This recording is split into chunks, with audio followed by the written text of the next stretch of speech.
Olá, pessoal. Boa tarde. Bom ver tantos rostos aqui, né? Gostaríamos que tivessem mais pessoas, mas o poder de documentários é que continue a rodar.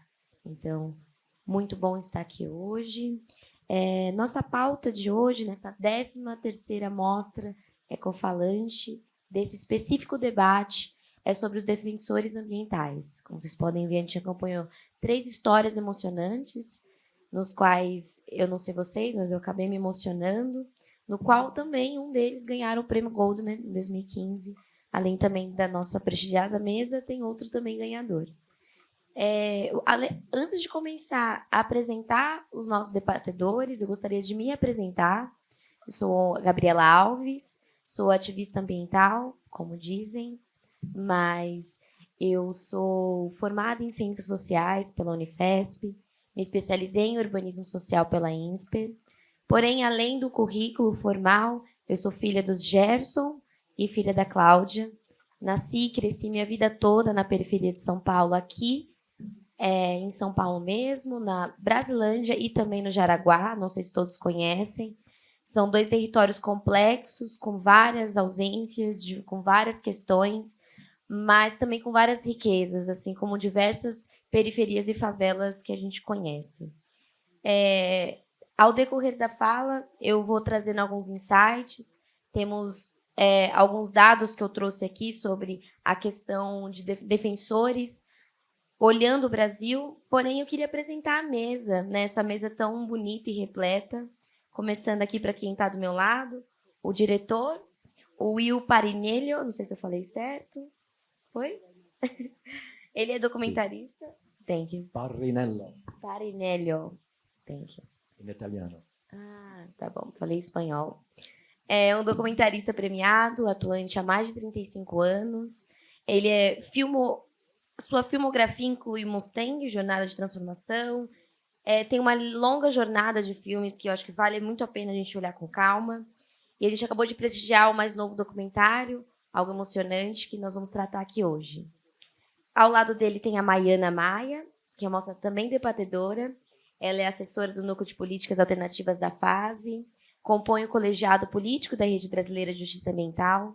Ela se graduou em Direito na UFC, fez o mestrado em Planejamento Urbano e Regional na IPPUR e também na UFRJ. Ela atua na interface entre as questões ambientais e sociais, com experiências e metodologias e diálogos e convergências entre atores da sociedade civil brasileira para a promoção de justiça ambiental. E ao lado dela nós temos o Marcel Gomes, que temos também o privilégio de assistir aquele documentário inicial, tratando de uma das entregas, né, documentando a grande entrega da Repórter Brasil, a organização. Ele é secretário executivo da Repórter Brasil, ele é jornalista e mestre em ciência ciência política pela USP. Obrigada. Concluiu o doutorado em Planejamento e Energia pela Faculdade de Engenharia Mecânica da Unicamp e já passou pelo Valor Econômico, Carta Maior e Dise. Em 2024, ele também foi ganhador do Prêmio Goldman, assim como também nós vimos no documentário. Bom, para começar as perguntas, né, eu tinha preparado algumas coisas aqui, especificando um pouco do documentário, mas tratando especialmente desse lugar de defensores ambientais. Porém, ao decorrer do tempo, da mesa e das trocas, a gente vai entendendo também como a gente vai direcionando. Eu gosto muito da riqueza de um debate nesse nível. Queria começar pela Maiana. Maia, eu tinha preparado uma pergunta específica, em que muitas vezes, quando a gente olha um lugar de ativismo ambiental, como foi colocado até inicialmente no documentário, é um lugar muito externo ao falar de alguém. E esse lugar externo, ele perpassa também por um lugar de enquadrar a vida do outro enquanto se reivindica esses direitos básicos, né? Eu queria muito ouvir você, até por você ter passado por essa formação em direito, o quanto alguns ativistas ambientais, nesse lugar de enquadramento de vida, em colocá-lo como um ativista, como que a gente pode ler essa dicotomia da leitura de quem está fora dos territórios e olha esse ativista, mas também quem está dentro e é um ativista? Queria ouvir um pouquinho da sua percepção, até para entender esse lugar da participação no que no seu estudo trabalha. Se você puder nos dividir um pouco para abrir. Boa tarde a todos, ou boa noite. Eu estou ainda um pouco mexida pelo filme, e inclusive também nem sei se eu vou conseguir responder a pergunta ainda, mas talvez me reapresentando um pouco e tentando dialogar com a questão que você traz. Antes, eu planejei que a minha contribuição aqui para o debate ia ser do lugar de uma especialista no debate das águas, que tem produzido pesquisas sobre como essa realidade acontece aqui no Brasil, né, o país mais rico em água doce no mundo, mas que enfrenta conflitos muito parecidos, né?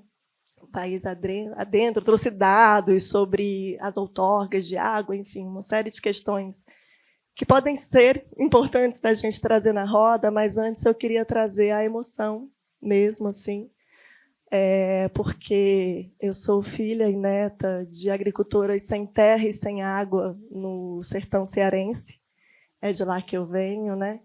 E fui a primeira da família a poder estudar na faculdade pública, numa faculdade de Direito, e no final da faculdade, ainda aluna ali com, sei lá, uns 20 e pouquinho, comecei a trabalhar com comunidades agricultoras na mesma região de onde minha família vem, que enfrentavam a expansão do agronegócio. E ali tinha um caso muito sério. Na época, eu pensava que eu ia ser uma advogada trabalhista dos trabalhadores. E tinha um caso muito sério de contaminação por agrotóxicos, né? E a gente fazia estudos epidemiológicos com os trabalhadores para evidenciar o racismo ambiental, para evidenciar toda a questão da saúde ambiental ali, olhando para o trabalho, para o meio ambiente e para a saúde.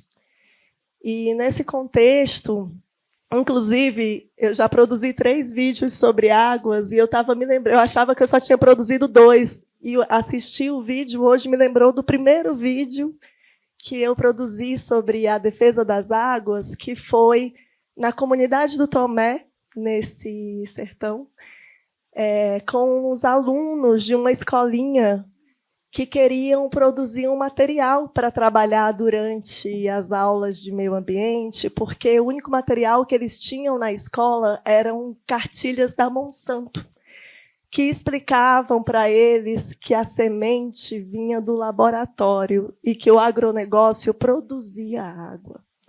Então, ali tinha um contexto de uma resistência muito forte. E aí, um dos trabalhos que a gente tinha decidido fazer, né, os alunos fizeram um roteiro, eles queriam contar a história da água lá, desde antes das empresas chegarem, até quando começaram a chegar os aviões que jogavam veneno, né, da pulverização aérea. E aí a gente foi fazer uma captação na área que leva a água para os latifúndios do agronegócio. E quando a gente estava lá filmando, eu, uma professora e 8 crianças assim, de 9, 10 anos, chegaram 10 motos com caras armados e um carro da polícia, né, para tipo assim, coibir o que era aquilo ali, o que a gente estava fazendo e que não podia, porque aquilo...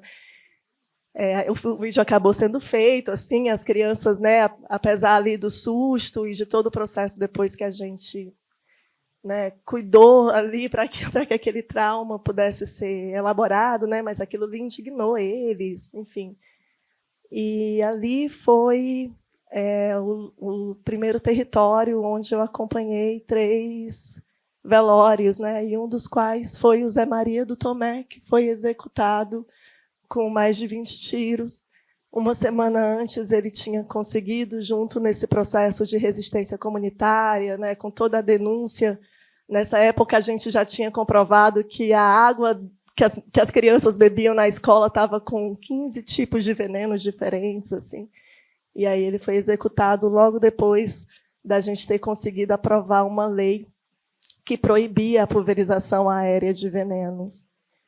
Ele foi executado, hoje floresce, né, um movimento 21 de abril, que foi o dia do assassinato do Zé Maria, e hoje a gente teve, vindo dessa luta e vindo dessa violência também, essa experiência dessa lei, que eles conseguiram derrubar, mas depois a gente conseguiu retomar a nível estadual, e essa lei tem inspirado a criação de outras leis dentro do Brasil, proibindo a pulverização aérea de agrotóxicos.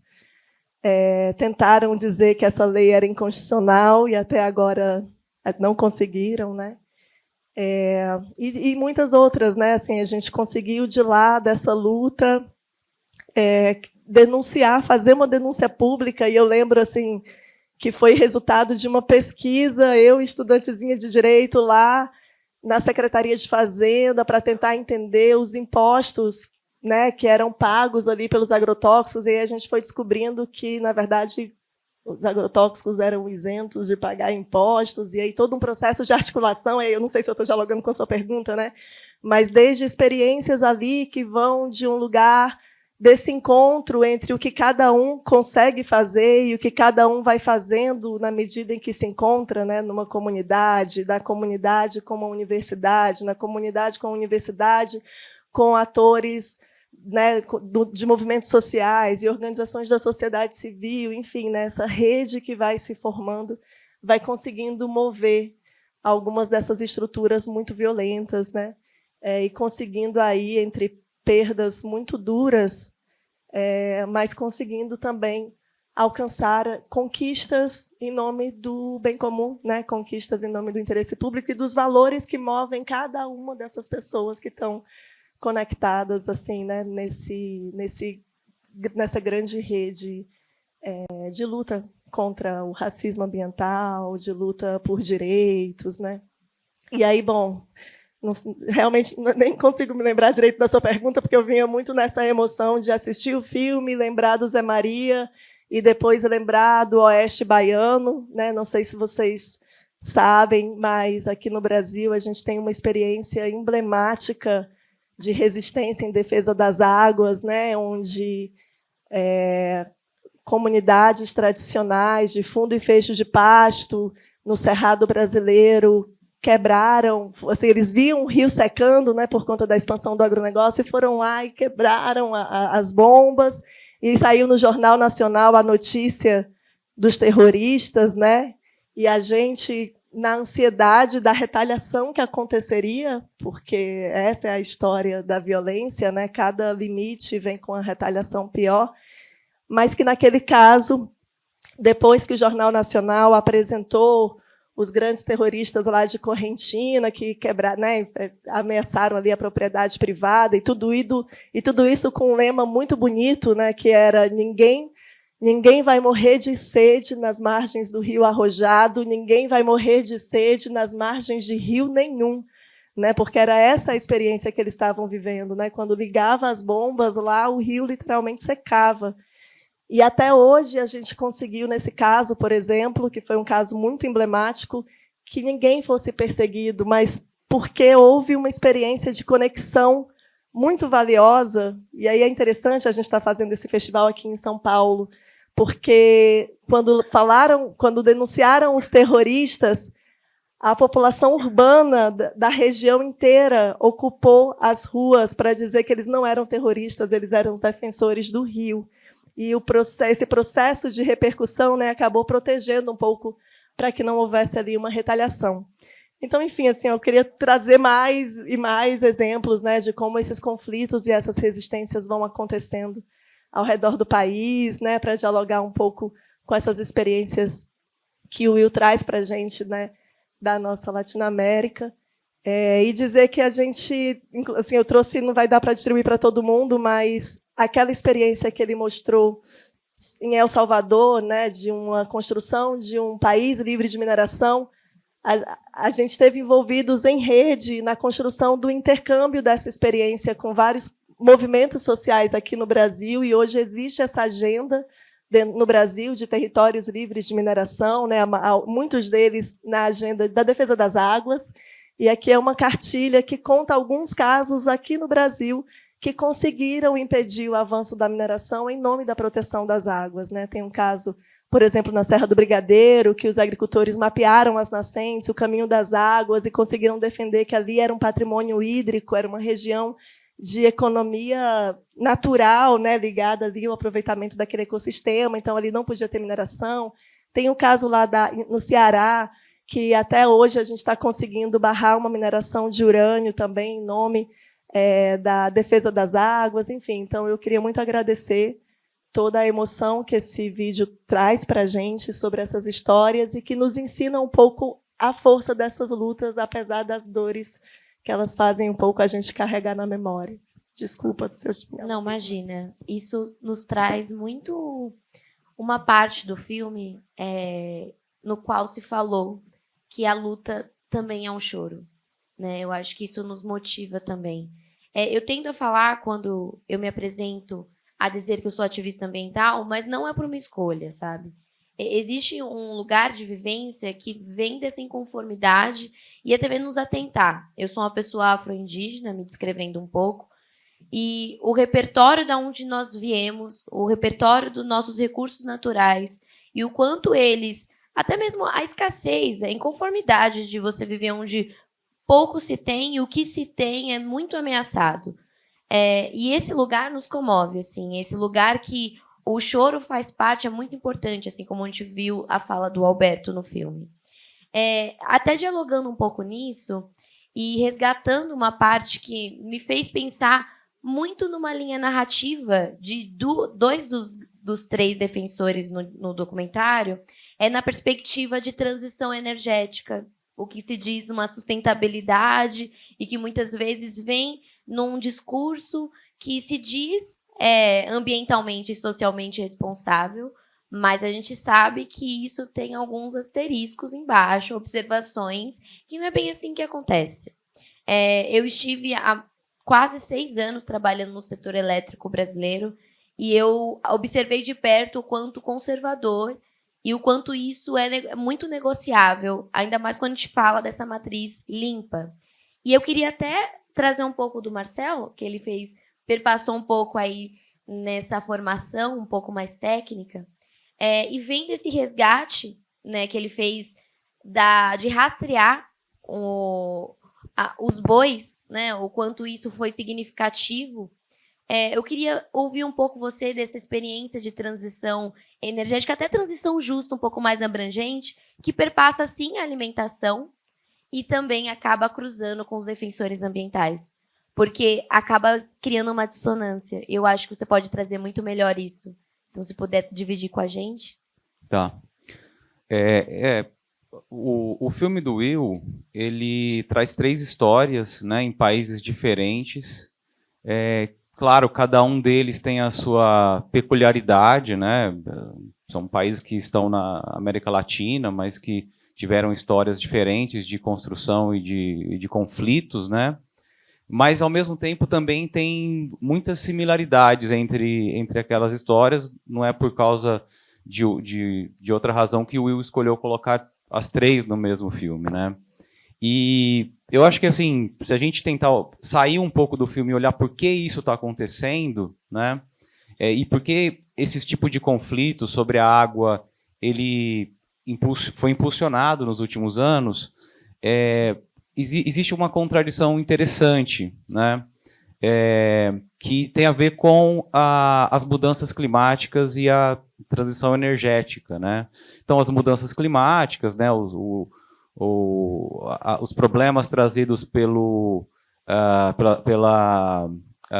aumento da emissão de gases, né, do efeito estufa, aumento de temperatura, mudança do regime de chuvas, desertificação, enfim, tudo isso que vocês têm lido na mídia ou em materiais técnicos, né, que está acontecendo, né?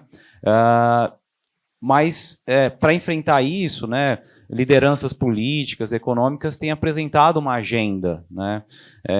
Desde os anos 90, tem sido assinado acordos internacionais, como o Protocolo de Quioto, mais recentemente, em 2015, o Acordo de Paris. E o interessante é que uma agenda que existe é que cada país, por exemplo, tem que tentar diminuir as suas emissões de gases, né? E uma das soluções apresentadas tecnicamente por exemplo, construção de hidrelétricas, você aumentar o uso de biocombustíveis, né? Você fazer também uma transição tecnológica, e aí você precisa de ouro, você precisa de níquel, né, para fazer materiais eletrônicos, né?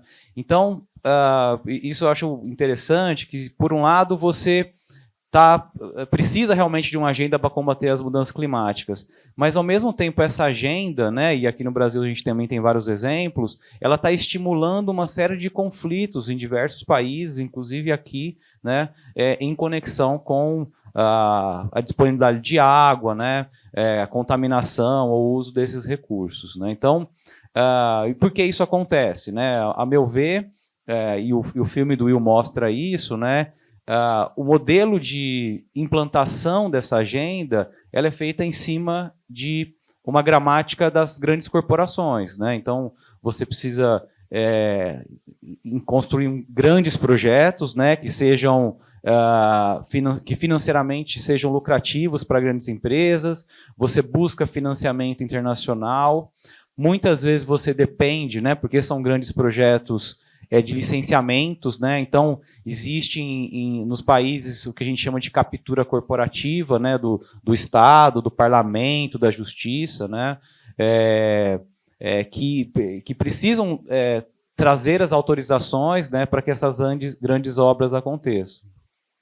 Então, assim, o que fica para a gente pensar, né, e quem sou eu para trazer alguma solução, é como enfrentar, e que é um problema real, como enfrentar essas mudanças climáticas. Precisamos produzir mais energia, né, de uma maneira sustentável, renovável, mas sem causar esses grandes impactos nas comunidades que dependem da água. E só para terminar, uma conexão com a nossa pesquisa da Repórter Brasil sobre a carne, a JBS, Marfrig, Minerva, as outras grandes, é que essas empresas, elas também produzem biocombustíveis, né? O Brasil, quando assinou o Acordo de Paris, em 2015, ele se comprometeu, né, assim como muitos outros países, a reduzir as suas emissões. E uma das soluções para reduzir emissões aqui no Brasil é aumentar o consumo de biocombustíveis em relação ao consumo de combustíveis fósseis, né? Então, basicamente, trocar a gasolina por etanol. E aí, no Brasil, a gente produz muito etanol, né, de cana e cada vez mais de milho, mas a gente produz muito biodiesel, né? O Brasil hoje é a quarta maior indústria mundial em termos de quantidade produzida na produção de biodiesel. A maior parte do biodiesel brasileiro é feito de soja, o que já é uma questão complicada, né, porque a soja ela está na linha de frente da expansão da fronteira agrícola de vários conflitos. Em torno de 70% do biodiesel brasileiro é feito de soja, mas 20% é feito com gordura animal. Então, esses grandes frigoríficos, por exemplo, JBS, eles utilizam, né, a chamada gordura para produzir biodiesel, né? Antigamente era um produto que tinha pouco valor, mas hoje é uma matéria-prima muito importante, né? Então, a JBS, por exemplo, que está envolvida com desmatamento, trabalho escravo no Brasil, ela exporta biodiesel para a Europa, né, com licenças ambientais, certificações ambientais, porque na Europa, que também assinou o Acordo de Paris, eles também se comprometeram a aumentar o consumo de combustíveis renováveis. Então, você vê que coisa, né? Por um lado, você está, como a gente fala aqui no Brasil, né, cobrindo um santo e descobrindo o outro, né? Você está combatendo as mudanças climáticas, aumentando o consumo de biocombustíveis, mas, ao mesmo tempo, gerando uma série de conflitos relacionados à expansão da soja, da cana, da própria pecuária aqui no Brasil. Então, algo muito similar com o que acontece em El Salvador, no Chile e em Honduras. Obrigada. Eu acho que a gente pode ouvir um pouco mais dos bastidores. Eu acho que eu não sei se todos ficaram tão mexidos como a gente. Eu estou me sentindo um pouco emocionada ainda. E eu acho que talvez ouvir o Will agora, referente aos bastidores, possa nos dar um pano de fundo para a gente descer em algumas agendas, né, alguns detalhes e um pouco mais de provocações referente a os defensores no geral, né? Porque como o Marcel bem disse, né? É um jogo um pouco que tampa aqui, vai ali, em prol de uma nova agenda, mas a que custo? E, por vezes, acaba se reproduzindo outros tipos de violência, na verdade, continua perpetuando algumas formas de se fazer. Então, talvez ouvir um pouco desses bastidores, né, que eu acho que 1h30 a gente não consegue ver o tanto que foi gravar, até mesmo o tanto que se dedicou para se construir o roteiro, possa nos dar insights melhores sobre esses defensores, porque é um peso e é uma colocação que, nesse repertório de uma transição justa, que a gente vem tanto debatendo, não tem sido tão ouvido. Por isso que, infelizmente, segundo vários dados, nós somos um dos países que pessoas mais morrem defendendo não só a água, mas outros quesitos, né, da questão ambiental. Então, acho que nós gostaríamos de ouvir um pouco desses bastidores, de como foi acompanhar, como foi gravar, e talvez insights que surgiu e que talvez em 1h30 não foi o suficiente para mostrar. So, thank you. Thank you both. It's a big question. I mean, what was behind it for me personally was seeing 3 people. Então, para mim o que foi importante foi ver 3 pessoas who were incredibly dedicated to protecting their land and their water from these huge corporations. So, incrivelmente dedicadas a defender as suas terras e as suas águas dessas imensas corporações. and it's you know, the classic, we use the metaphor of David against Goliath. É a right? clássica metáfora de Davi contra Golias. And they all did it with respect and love for Mother Earth. E todos eles fizeram essa sua luta com respeito e amor pela Mãe Terra. And they all did it with the knowledge that our industrialized, commercialized consumer culture is destroying the earth. E eles fizeram isso com o conhecimento que todo esse sistema de comercialização e financeiro está destruindo a Mãe Terra. And so if there was a message and something that I was drawn to, it was the idea that these are people who are talking about living life in balance, and our life is completely out of balance. And we see that through the destruction of our planet, through climate crisis. Então, uma coisa que me atraiu muito nisso tudo é ver que são pessoas que buscam viver a vida num equilíbrio, porque o nosso mundo atual está em completo desequilíbrio, e a gente pode ver isso com toda essa mudança climática. And at least in America, in my country, the message of telling my fellow country people that we should consume less is almost like saying you should die, because our whole society and economy is based on more consumption, gross national product. Every year we have to consume more, create more, sell more. So they think I'm crazy. I'm a left-wing, tree-hugging nutcase. Então, falar pro meu povo americano, olha, vocês têm que consumir menos, é como falar para eles, vocês têm que morrer. Porque, para eles, a vida é mais, mais e mais. É cada vez mais. Então, eles devem me achar um louco, e eu sou um esquerdista, né? But what I've seen through these 3 stories, and it's the reason I wanted to tell them, and through stories like Marceo's and all of the other Goldman Prize stories that I've been very lucky to tell, is that here are people who have a plan, who know how to live life in a different way, in balance, who care, who are passionate and want to share this with the rest of the world. So in a time when, particularly for young people, it's easy to be discouraged when you see what's happening to the planet and when you see what's happening politically. People feel disenfranchised. These were 3 stories to give hope, and not just Pollyanna, right, this term? Yeah. Not just pie in the sky, but real people living real lives and affecting change. They pay a price, but they all have affected positive change. Então, são assim, me motiva ver 3 pessoas que conseguem viver e buscar essa vida assim com muito equilíbrio, e buscar esses valores.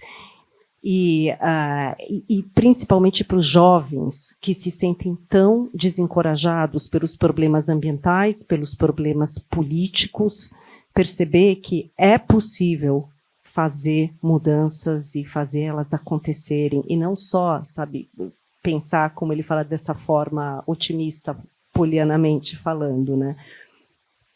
And I think the other important thing for me was the idea that, again, I speak from my own country people. I can't speak to Brazil or any place else because it's not my country. But most of my fellow country people don't understand what our government and what our corporations are doing and the kind of corruption and impunity that we are transporting, that we're exporting, that we're allowing to happen. And that kind of corruption and impunity leads to an incredible number of deaths. Então, eu posso falar pelo meu povo americano, não posso falar pelo Brasil, mas com relação ao meu povo, é incrível como as pessoas não sabem o que está acontecendo nos governos, o que o governo faz, e o nível de corrupção e impunidade, e como o governo, vamos dizer, passa adiante, exporta, leva para fora essa impunidade e todos esses malfeitos. And who's dying? We saw in the film, not only the defenders of the environment, but the people around them, often innocent people. E quem está morrendo? Porque o resultado de todos esses malfeitos são muitas mortes acontecendo, né? Então, não são só eles, mas muitas pessoas em torno deles estão morrendo em função disso. Global Witness, an international NGO that tracks the work of environmental defenders and human rights defenders, I believe they're based in Europe, has done a study. They've been tracking since 2011 or 2012, and 2,300 environmental defenders have been murdered in that time frame.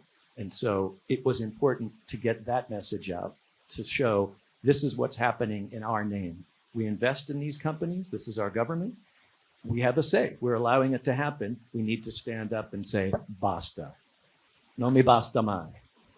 Então, tem essa ONG, Local Witness, que tem feito estudos e acompanhando o que tem acontecido e as mortes. Então, um estudo que vem desde 2011 e 2012, onde se relatou que 30 mil vamos dizer, militantes e defensores foram mortos já em função dessas lutas. Então, é hora de dizer basta. Obrigada, Will. Uma coisa que me chamou a atenção durante as falas, e eu gostaria até de trazer, e eu acho que com a fala do Will ficou um pouco mais forte. Eu não sei se todos conhecem um livro chamado Ecologia Decolonial, de Ferdinand Marx, Malcolm Ferdinand, no caso, que traz um conceito muito interessante, que é habitar colonial, que são formas de se ver a colonialidade se reproduzindo de formas contemporâneas. Porque uma das formas que se apresentou as diversas trajetórias dos defensores no documentário foi justamente trazendo a historicidade, que se aconteceu por vezes em alguns momentos na ditadura, aqui pensando na América Central para baixo, e que se reproduziu e ainda continua se reproduzindo, e a resistência acaba ganhando novas formas e um caráter até um pouco mais complexo, trazendo a nossa ancestralidade, eu digo nossa, porque me sinto contemplada, de quem nós somos e quem estavam antes da gente. Esse conceito do habitar colonial, eu gostaria até de ouvir um pouco da Maiana, pensando um pouco nessa trajetória de tantas pessoas que ela viu e acompanhou, e na grande defesa dela pelas águas. Queria ouvir de você um pouco mais de detalhes na experiência que você trouxe, como a gente pode perceber, né, com mais substância, essas novas faces de uma colonialidade que veio, pensando em Brasil, desde a primeira chegada violenta dos portugueses, que marca, inclusive, com uma primeira forma de um racismo ambiental, mas que poderia enxergar essas novas formas contemporâneas. E eu acho que você pode nos enriquecer um pouco nisso. Acho que uma coisa muito chocante, assim, para quem tem a oportunidade de conhecer esses processos produtivos tão modernos, né, do agronegócio, de uma grande mineração, é a coexistência, né, entre essa ideia de uma modernidade com essas práticas de 500 anos atrás, né, do genocídio, da devastação bárbara, né, dessa violência, das várias formas de violência, né? Desde a cooptação, né, que foi uma, inclusive, que foi mostrada, assim, essas estratégias perversas, psicológicas, né, de colocar comunidades contra comunidades. Então, você vê que tem um refinamento, tem uma inteligência por trás. Essas empresas, né, no caso, ele falou de uma que contratou um militar, mas a maioria contrata antropólogo, contrata gente que vai nas comunidades, né, antes da realização dos estudos de impacto ambiental, negociar pequenas indenizações, falando, né, lidando ali com essa inteligência. Então, tem esse patamar de violência, junto com um patamar talvez mais moderno, assim, né, mais rebuscado, dessas empresas que estão preocupadas com a transição e estão preocupadas em continuar, né, atualizar suas formas de expropriação e estão contratando comunidades inteiras e tirando seus direitos territoriais para que aquela comunidade ali agora vai ficar sem produzir, né, se perdendo das suas práticas históricas comunitárias, porque elas vão estar recebendo porque estão salvando carbono. Então tem lógicas muito atuais coexistindo com essa lógica mesmo ali da empresa que contrata e manda matar, né, quem gera uma resistência, assim. Então, eu acho que essa é uma primeira dinâmica, assim, que eu percebo muito gritante, né, dessa continuidade, desse contínuo colonial. E uma outra é esse olhar que aí eu acho que, de certa forma, transborda para a sociedade como um todo, né, desse olhar meio racista, que costuma olhar para esses territórios e para os povos que habitam esses territórios como se fossem povos menores, vidas menores, né? Porque essa é a lógica do racismo e da violência, né? Que alguns corpos, dependendo do seu corpo, né, da cor da pele, dependendo do CEP, né, dependendo da sua origem, valem menos do que outros, né? Então, esse olhar que eu lembro, acho que não sei agora se foi no caso de El Salvador, que uma liderança fala assim: não, porque eles vieram aqui fazer o estudo de impacto ambiental e disseram que aqui não tem comunidade. Ou então diz que tem, mas que assim, umas comunidades meio pobres, que inclusive vão ser beneficiadas pelos projetos, porque vai gerar tantos empregos e tal. Essa lógica muito colonial que olha e não vê, né? Assim, olha e deturpa aquilo que existe do ponto de vista de modos de vida comunitários, de produção de alimentos, de produção de riquezas, de produção, né, de uma outra forma de viver que é totalmente desqualificada, que é totalmente inviabilizada, né? E que muitas vezes a gente reproduz essa lógica racista, né, na sociedade como um todo, né? E principalmente quando a gente, inclusive, enxerga dentro desses conflitos, né, só essa dinâmica em que a gente enxerga até a violência, enxerga essas comunidades, por exemplo, como vítimas, mas não potencializa a luta por direitos e por autonomia e pelo projeto político que essas comunidades representam, que é de que há uma ruptura muito necessária, porque elas não são só vítimas, né? Elas são guardiãs de tecnologias ancestrais e atualíssimas que poderiam estar inspirando transformações e transições mais eficazes, né? E menos protocolares do ponto de vista dos acordos internacionais, e menos mercadológicas do ponto dessas empresas que vão se colocando selos verdes e vão dizendo que estão renovando suas tecnologias, mas que em nenhum momento está se colocando em xeque real na mesa para quê, para quem e como que a gente está tratando a produção e o consumo e o projeto de país que a gente está construindo, né? Então, acho que essa dinâmica colonial, infelizmente, ela nunca foi, de fato, interrompida até hoje, né? I just want to make one point to add on to what you were saying, which is that the people in the communities where I've filmed not only these 3 stories, but stories around the world, the people would say, we're actually quite content with our life. Leave us alone. What we'd like perhaps is better education for our children and more autonomy, but we know how to live life in balance. and you're destroying the earth. Don't bring it to us. We're happy with what we have. Então, uma das coisas que eu vi, não só nessas comunidades do filme, mas nas comunidades que eu já visitei, mundo afora, é que as pessoas estão bastante satisfeitas com a maneira como elas vivem. Elas dizem, a gente está feliz, deixa a gente em paz. Talvez, sim, trazer educação para os nossos filhos possa ser uma contribuição positiva, mas, fora isso, estamos satisfeitos, estamos felizes. É ótimo isso. Nós já vamos abrir. Você segura um pouquinho só? Eu prometo que já vamos, até explicando aqui, quem tiver dúvidas, for um pouco mais tímido, pode anotar, vai ter ali, ó, com a mãozinha levantada ele vai recolher.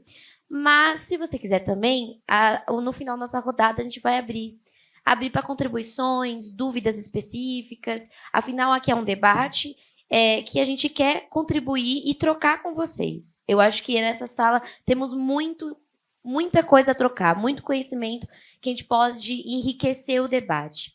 Só que eu queria direcionar, diante desse lugar colonial, contemporâneo, que a gente ainda perpassa nos dias de hoje, queria perguntar um pouco sobre ferramentas, né? O Marcel nos trouxe a grande experiência do Repórter Brasil nesse lugar de rastreabilidade, cruzando uma ferramenta super tecnológica, de cruzar os dados para agregar a luta, né? Inclusive, foi mencionado no documentário. Eu queria muito ouvi-lo sobre a experiência, até mesmo depois, como está nos dias atuais, né? Com a entrega dessa ferramenta de rastreabilidade, como ela tem sido no combate à fake news. A gente sabe que a gente passa por muitas questões numa nebulosidade, inclusive esse debate de colonialidade contemporâneo, ele ainda não é tão comum como se deveria. Obrigado. Bom, antes de responder diretamente isso, né, acho que a solução para esses problemas passa por algo que é muito presente no filme, que é como essas comunidades vivem, né? Com certeza, essas comunidades indígenas, tradicionais, de pequenos agricultores, não são elas as responsáveis pelas emissões e pelas mudanças climáticas. Ao contrário, né? Olhando estatísticas de preservação ambiental, de maiores áreas florestadas do Brasil ou da Amazônia, essas áreas são as áreas indígenas, né? Então, você ter comunidades vivendo em seu território, sendo protegidas, você garante que as áreas sejam preservadas e as mudanças climáticas sejam combatidas, já pensando do ponto de vista das soluções, né? E aí, bom, quando os problemas acontecem, né, aquele modelo de desenvolvimento predatório, movido pelas grandes corporações, pelas instituições internacionais, ele é o que está posto, né? Ele que é o trator do desenvolvimento, né? Então, como você pode combatê-lo, né? Esses trabalhos, como o Will faz ao redor do mundo, né, de trazer visibilidade, né, de contar essas histórias, de trazer casos de El Salvador, Honduras aqui para o Brasil, de levar casos daqui para os Estados Unidos, isso é fundamental para a gente entender como isso funciona, né, e de que maneira a gente pode combater isso. Como eu falei na minha fala introdutória, a Repórter Brasil é uma organização social que utiliza o jornalismo, né, como um instrumento. E jornalismo é uma ferramenta, né, que tem várias funções na sociedade, e uma delas é trazer transparência para as coisas, né? É justamente dar visibilidade para os problemas. E uma das estratégias que a gente tem utilizado desde a fundação da Repórter Brasil, há quase 25 anos, né, é de cobrar a responsabilidade das grandes empresas sobre os problemas sociais e ambientais, né? E, para isso, o que a gente tem feito é desenvolver o que a gente chama de ferramentas de rastreabilidade. Então, basicamente, é saber quem comercializa com quem, né? A gente lançou um estudo, por exemplo, em 2022, sobre o McDonald's, né? Então, a gente estudou 4 cadeias do McDonald's, cadeia de suco de laranja, de café, de hambúrguer e de soja, porque eles usam soja para alimentar o frango, que depois vira o chicken nuggets, né? Então, essas ferramentas, né, que são ferramentas que estão na internet, né, a gente utiliza uma coisa chamada jornalismo de dados, né, a gente aloca ali dentro uma série de informações sobre as transações comerciais, dados de desmatamento, trabalho escravo, por exemplo, e isso tudo é cruzado de uma maneira que a gente consegue fazer o mapeamento dessas grandes cadeias, né, corporativas, e a partir daí a gente dá visibilidade a elas, e aí a gente traz uma cobrança, né, pública, através das nossas publicações, mas algo que eu acho que é super interessante, super atual, é que estão surgindo, em vários países, inclusive no Brasil, legislações, né, que cobram que essas empresas tenham responsabilidade na hora de comercializar, né? Ainda que não tenha sido a minha empresa que cometeu trabalho escravo, por exemplo, né, eu não posso comercializar com um fornecedor, né? Segundo várias, tem uma lei na França sobre isso, que a gente utiliza em algumas ações, tem uma lei na Alemanha sobre isso, e no Brasil, nos Estados Unidos tem uma lei sobre direitos humanos, eles estão discutindo uma lei sobre meio ambiente, né? Também para melhorar essa gestão, né? A gente chama da governança das cadeias, né? Mas no Brasil também tem uma legislação sendo discutida no Congresso, o PL 572, que trata justamente de uma norma brasileira, um marco legal brasileiro para melhorar a governança das cadeias produtivas, do ponto de vista social e ambiental. Então, essas ferramentas, elas ajudam a trazer essa visibilidade que acaba fomentando essa discussão. Porque uma coisa é você cobrar publicamente, né, nos jornais, na imprensa, nos espaços públicos, que as empresas têm que ter responsabilidade. Bom, além disso, se elas puderem ser penalizadas, né, do ponto de vista do sistema legal, tanto melhor. Ótimo. Não faz todo sentido. E até puxando esse papo sobre políticas públicas e legislação, eu queria ouvir do Will se houve e o que ele enxerga do poder de uma documentação como essa, que é algo muito poderoso, na hora de se desdobrar em políticas públicas e se houve desdobramentos. Eu acho que quando a gente assiste algo tão poderoso e comovente como as 3 histórias, mas a gente sabe que tem muitas, não só aqui, mas em vários lugares do mundo, que tornar isso visível e documentado é uma ferramenta inicial para fazer algo, se fomenta algo. Então, eu queria ouvir se houve e o que você enxerga desse poder de documentar se tornando uma incidência política e desdobramento de uma política pública de igualdade. So the film is fairly new. We're just getting it out into the world. Então esse documentário é bastante novo. A gente está mandando ele pro mundo agora. And so as we build towards getting both national distribution in the United States and international distribution around the world, we're building what we would call an impact and education campaign. Então, à medida que a gente vai distribuindo ele, tanto no país, nos Estados Unidos, quanto no mundo, a gente vai criando uma campanha educativa.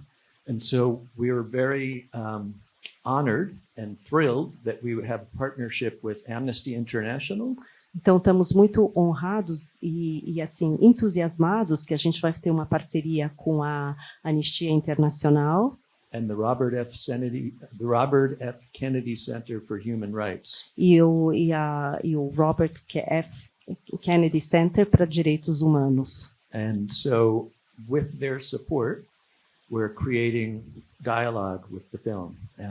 And as we get closer to having distribution on a national and international level, we'll be doing campaigns with them to create awareness about the issues raised in the film and to draw the broad connections between what's happening in Latin America and what's happening in Africa, in Asia, in the Pacific Islands, and now in North America. These same stories are happening everywhere. It's not only in Latin America.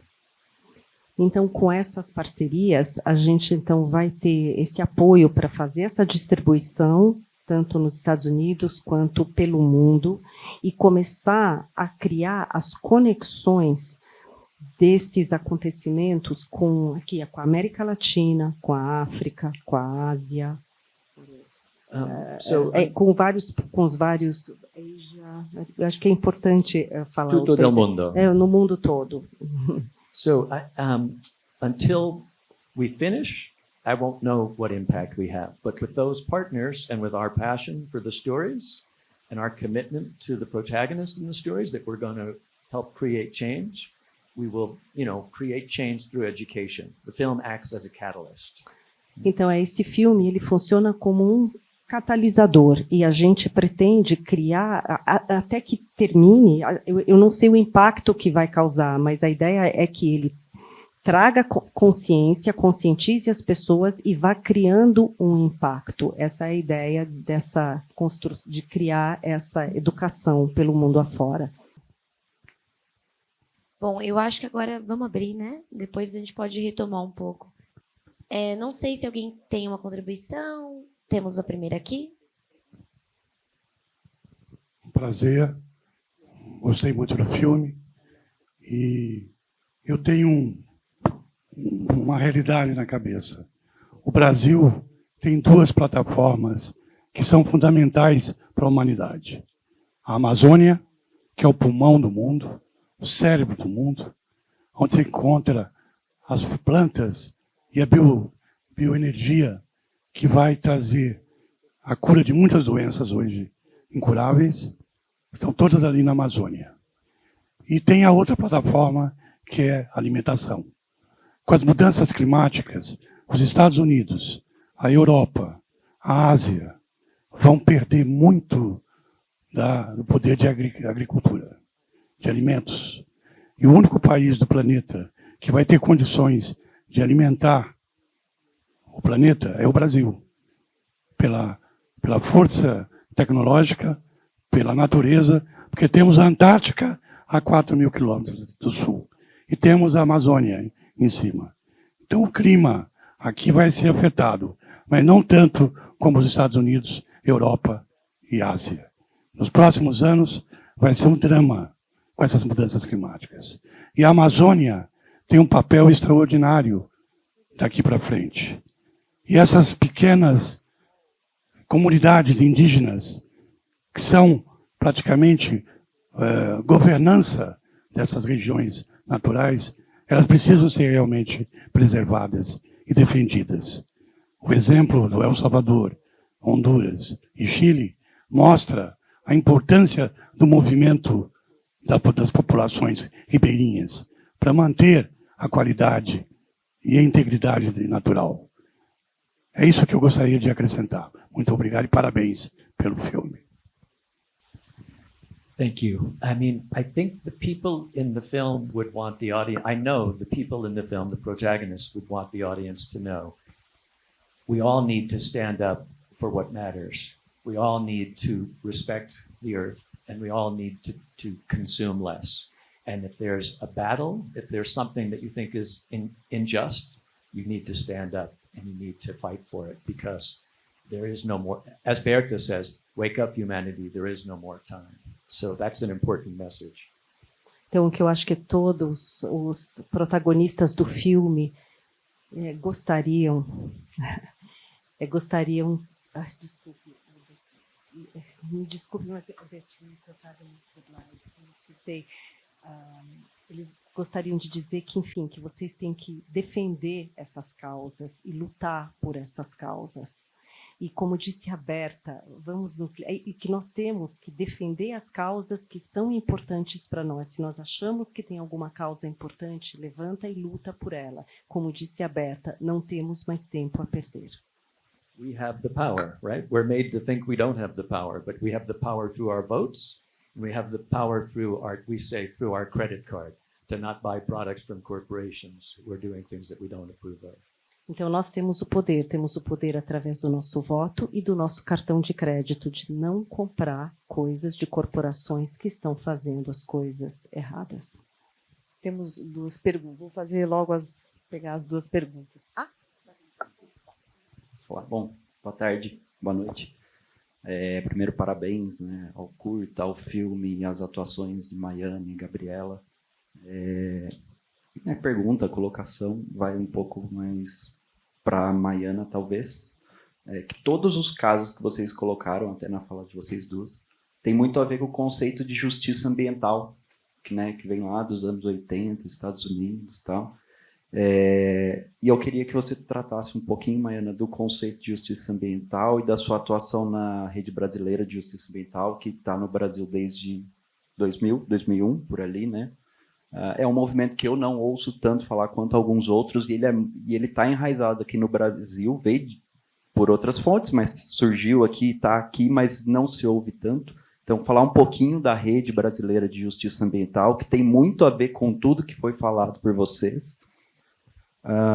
E também jogar um pouco a bola para o Will, que é dos Estados Unidos, né? E o conceito veio de lá, e o conceito de justiça ambiental, os movimentos por justiça ambiental nos Estados Unidos, se inseriu, inclusive, na legislação americana, na atuação da EPA, e queria saber como está a atuação desses movimentos hoje nos Estados Unidos e nas instituições americanas também. Acho que seria isso. A segunda pergunta. Boa noite, pessoal. Meu nome é José Matheus. Queria agradecer ao Will pelo filme e também à luta do Alberto, do Francisco e da Berta e todas as suas comunidades também que foram apresentadas no filme. E de falar que realmente, como foi falado no próprio filme, que se às vezes não tivesse as câmeras e vocês por lá também fazendo o filme, provavelmente essa história realmente às vezes não seria contada, porque poderia ser encurtada ainda mais. E queria entender um pouco sobre esse processo de gravação ao longo do tempo, como que foi conseguir lidar com a gravação, sabendo que é uma questão de sobrevivência de cada um desses povos, e de como lidar com até questões de saúde mental, tanto de vocês que estão fazendo o filme, quanto das pessoas em si que estão vivendo aquela realidade, porque o filme em si ele faz cortes de alguns momentos, só que a gente sabe que tem muitos momentos tristes também que às vezes acabaram não aparecendo no filme. Então, às vezes, como foi para vocês em si lidarem com essa questão? E a outra dúvida é um pouco mais como que a gente pode fazer com que o próprio Estado em si consiga cumprir a sua função e contribuir com a defesa dos defensores em si do nosso país, que não seja necessária a morte de pessoas e também que a gente não tenha que demorar muito tempo para que a lei tenha que se fazer cumprir. Então é isso. Obrigado.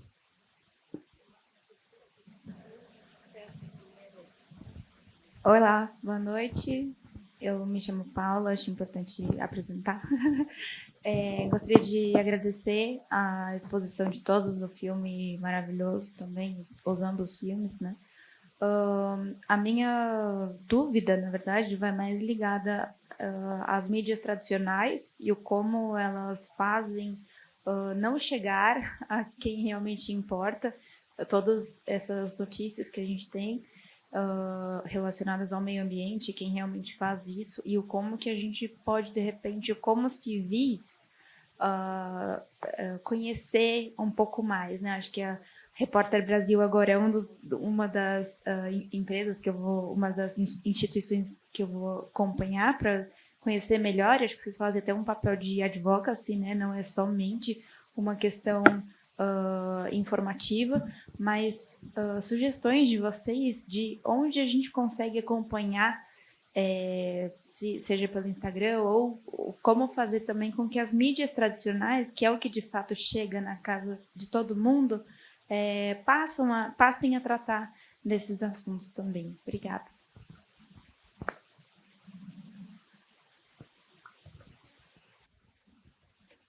Bom, quem quer começar? Foram muitas coisas, né? Acho que a Maiana pode conduzir as primeiras dúvidas e a gente passa para o Will. Pode ser? Pode. Bom, eu acho assim, a ideia da justiça ambiental, ela tem muita força para explicar para explicar onde a gente quer chegar na denúncia da dinâmica da injustiça ambiental e do racismo ambiental, né?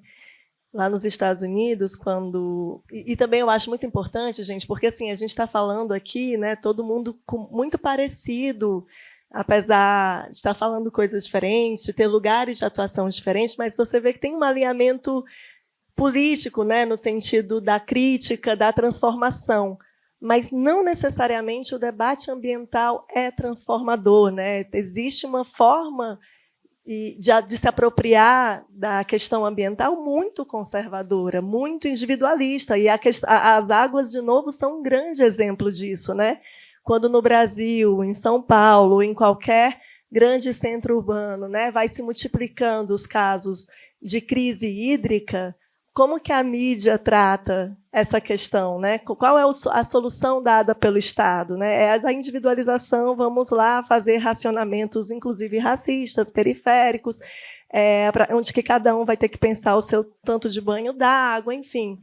em nenhum momento dessa crise hídrica é tratada das torneiras, das grandes outorgas de 30 anos que são dadas para o agronegócio, para a mineração, para a Albrás, enfim, né, para todos os setores que são, de fato, quem mais consome água nesse país e consome de forma desregulada e consome de jeito né, assim, a não se relacionar com as mudanças climáticas. Então, a gente tem, né, assim, uma cortina de fumaça mesmo assim, sobre a realidade que é muito difícil de desmistificar, né, de fato conseguir problematizar aonde que estão os problemas reais, né? Então a denúncia do racismo ambiental ele veio muito nessa chave, né, assim, de que a questão ambiental ela não é uma questão ela é uma questão extremamente politizada, ela é sobre a desigualdade, né? Ela nasce no meio da luta por direitos civis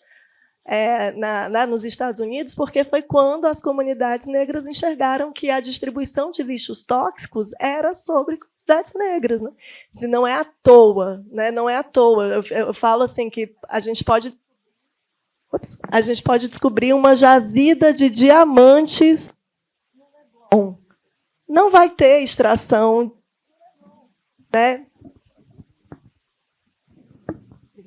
Assim, não é uma questão de, assim, né, não vai ter, a gente não consegue imaginar esse tipo de violência acontecendo numa zona sul rica de alguma cidade, não acontece, assim, agora lá na periferia pode ter uma siderúrgica que, né, tem chuva preta lá em cima das pessoas todo dia.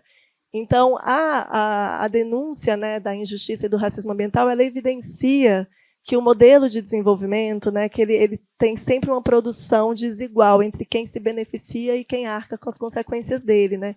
E de que a gente só vai, enquanto sociedade, de fato, enfrentar as questões que estão gerando poluição, contaminação, devastação ambiental, quando a gente interromper essa lógica, ou seja, quando não puder mais ser possível colocar esses empreendimentos poluentes, contaminantes, nas costas da periferia, seja nas cidades ou nas periferias dos rincões do Brasil, aí, de fato, a gente vai ter que repensar quais são alternativas tecnológicas, quais são alternativas de produção, quais são alternativas de consumo. Né? Enquanto essa lógica racista puder continuar operando, ela vai continuar operando. Então, essa é a grande crítica que os movimentos por justiça ambiental fazem, e não só na Rede Brasileira de Justiça Ambiental, sabe? Assim, muitos movimentos indígenas, muitos movimentos, o Comitê em Defesa dos Territórios frente à Mineração, a Campanha Nacional em Defesa do Cerrado, vários movimentos que nascem com essa crítica, né, de que a luta ambiental ela é um enfrentamento à desigualdade de poder, está ali a sementinha da justiça ambiental. Bom, agora, eu não sei se respondeu. Acho que agora a gente pode contar com a sua resposta, Will. Para você. So, yeah, the environmental justice movement in the United States, I would say, is strong, but it's not large in numbers, right? It's a strong minority voice. Então, essa luta pela justiça ambiental nos Estados Unidos, ela é uma voz fraca, uma voz menor. There's more awareness of it because of media that covers the story, but it tends to be, again, more the smaller media. It's not the largest television networks, but certainly the New York Times, covers it, and internationally, The Guardian, big time, The Guardian of London. Então, assim, internacionalmente falando, assim, a gente pode dizer que quem cobre isso seria o New York Times ou o The Guardian em inglês, mas em geral são sempre as mídias menores, né? Você não vai ver esse tipo de cobertura com as mídias grandes, as de primeira linha nos Estados Unidos. And I think the value of making films and writing stories, journalism, and books, even dramatic films about stories like this, is to show people who, if they have their heart open, they realize that these are people who aren't that different than you or I or anyone else, and that they deserve the basic human compassion of all of us, that they shouldn't be forced into living next to a petrochemical plant. Então, o valor de, na verdade, assim, escrever um livro, fazer um filme, fazer um documentário, é exatamente mostrar para a comunidade que essas pessoas, para as pessoas que têm o coração aberto, mostrar que, vamos dizer, essas pessoas de quem nós estamos falando, que estão sofrendo esses problemas, elas não são diferentes de você, são as mesmas pessoas que nós. Because the environmental justice issue in the United States, it's socioeconomic. People who have no money are the people who are the most affected. They live on what we call the fence line communities. Então, quer dizer, o problema sempre afeta aquele grupo que socioeconomicamente falando é mais vulnerável, né? Que vive mais isolado. And it's not exclusively people of color, but it's predominantly people of color. Não é exclusivamente, vamos dizer, com as pessoas de cor, mas predominantemente. So we're heartened right now. Many of us in America are heartened because Kamala Harris and her running mate, Tim Walz, are more inclined to be concerned about these issues. As a woman of color, as someone who is both of African descent and East Indian descent, Kamala Harris has a greater concern for people who are in these situations. So we're hopeful that she'll get elected, but we're also as polarized as we've ever been in the United States, where the left and the right don't listen to each other, which is a major problem. Então, nós estamos otimistas, né, com a Kamala Harris e com o vice dela, porque eles estão mais, ela, inclusive, pelas origens, tanto, vamos dizer, afrodescendentes como indígenas, que eles ambos, né, vão estar mais inclinados a defender esses direitos dessas minorias. Então, estamos otimistas com isso, esperamos que ela vença as eleições. So one of the ways we'll use the film in communities to try to cross that line, to break through that polarization, is to bring the film into communities that you might not think would have an interest in this story. And that could be done perhaps through church groups, through small political organizations in smaller communities, and having dialogue and listening. Instead of preaching, listening to what people who perhaps have a different political and philosophical belief than we do, to hear what they have to say. Então, assim, uma das nossas estratégias para poder, digamos assim, diminuir essa crescente polarização que está acontecendo, que nós nunca vimos antes no nosso país, nos Estados Unidos, é levar esse filme para grupos, para comunidades que nós nunca teríamos pensado antes que pudessem se interessar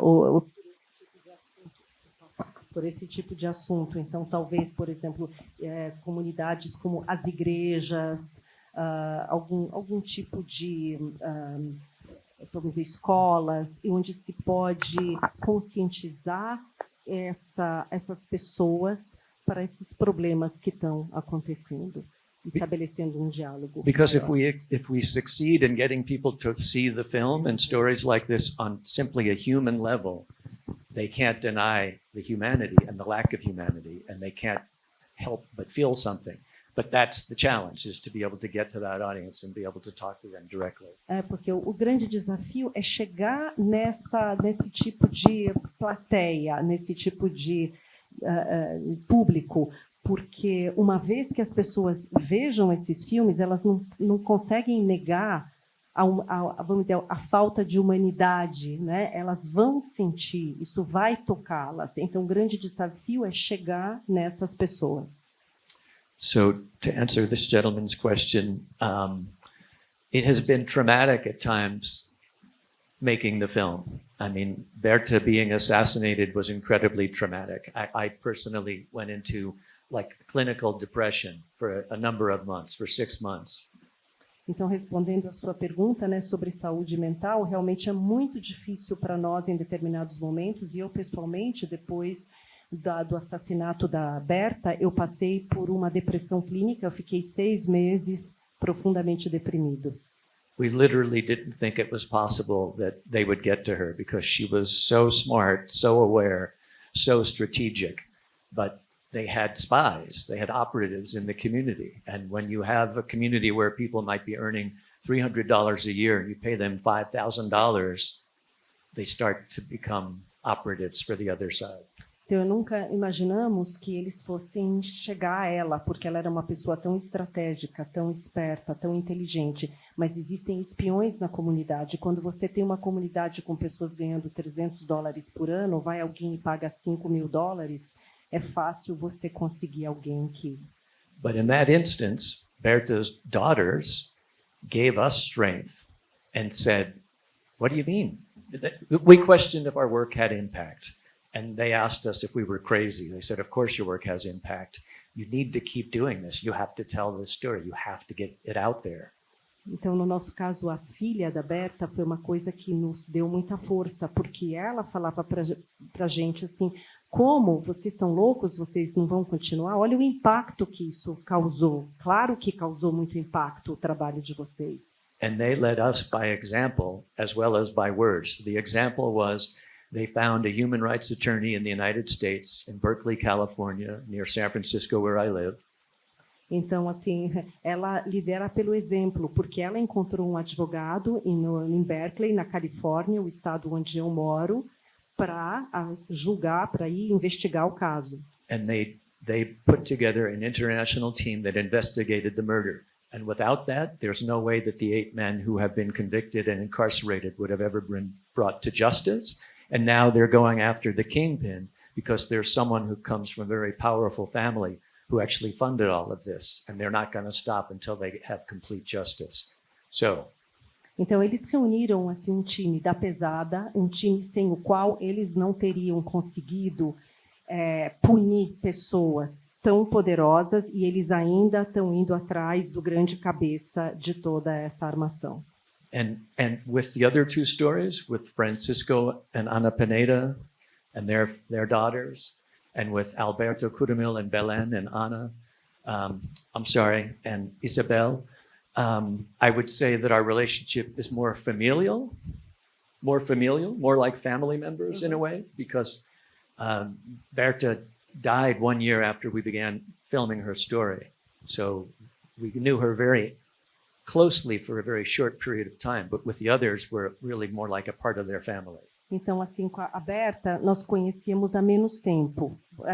Só nós a conhecemos no primeiro ano de filmagem. Mas com os outros, que nós já vínhamos trabalhando há mais tempo, nós realmente criamos uma relação muito familiar, muito próxima. And so, through the difficult periods, we've commiserated, we've consoled each other, we've encouraged each other to go on, we've supported each other when we had challenges and problems. It's a very open relationship and open dialogue. It doesn't mean it wasn't difficult and contentious at times. Certainly, they wondered, what the hell is taking so long? Why don't you finish this film?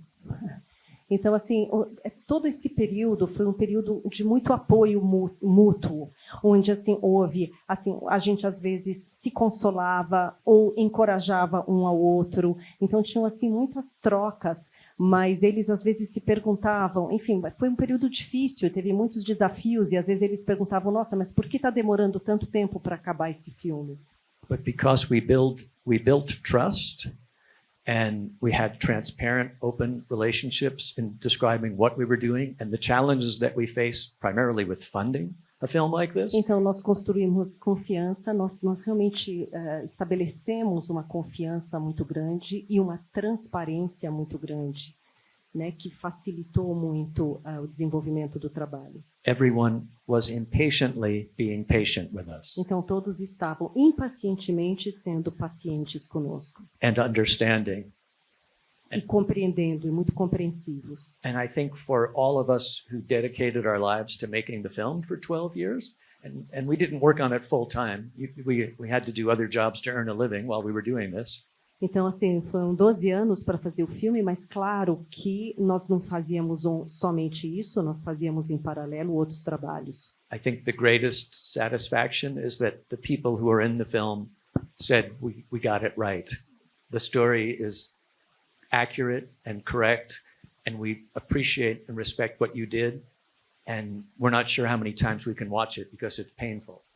E as pessoas do filme, elas disseram, vocês contaram a história direitinho, exatamente como ela é. Agora, Eu não sei quantas vezes nós podemos assistir essa história, porque é muito dolorosa para nós, cada vez que assistimos. And I know we have to wrap this up, but I think that Marcelo should be able to say something about Reporter Brazil before we go. Eu sei que a gente tem que concluir a sessão, mas acho que o Marcelo quer dizer alguma coisa para fechar. Rapidinho. Teve uma questão sobre jornalismo. Bom, quando a gente criou a Repórter Brasil, quase 25 anos atrás, a ideia era justamente a gente tentar suprir a falta, na nossa avaliação, de uma cobertura sobre temas de direitos humanos e meio ambiente, né? Porque a grande mídia não tinha isso como prioridade, né? Os grandes jornais, as TVs, eles têm dois jornalistas cobrindo essas temáticas, né? E a gente conseguiu, a gente tem feito isso, né, ao longo das últimas décadas, com uma equipe grande, né?